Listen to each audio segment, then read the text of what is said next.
ছুটিতে বাড়ি ফেরা মানেই তো নিজের গ্রামের রাস্তা, সাথে একটা স্কুটি, আর যদি তার সঙ্গে সঙ্গী হয় তোমার বোন, তাহলে আর কি চাই। হ্যালো, আমি ঋতু, আর আমার নতুন একটি মিনি ব্লগে সবাইকে জানাই ওয়েলকাম।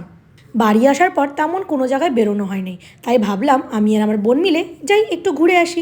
আর এই মন্দিরটা থেকে অনেকেই চিনতেই পারছো যারা শিলিগুড়ি আশেপাশে থাকো, জংলি বাবা মন্দির।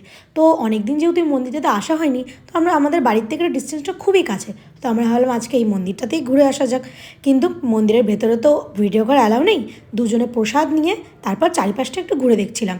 আর গরমের দিনে জায়গাটা এত শান্ত নিরিবিলি, আগে এখানে আসার জন্য তেমন টিকিট লাগতো না, কিন্তু এখন দেখছি ভেতরে ঢোকার জন্য টিকিট লাগছে। আর আমি যখন পুনেতে ছিলাম আমি শুনেছিলাম যে এখানে একটা নতুন ক্যাফে খুলেছে, তো আমরা দুজনে ভাবলাম চলো একটু ওই ক্যাফেটাতেই ঘুরে আসা যাক, সাথে কিছু খাওয়া দাওয়াও করা যাক।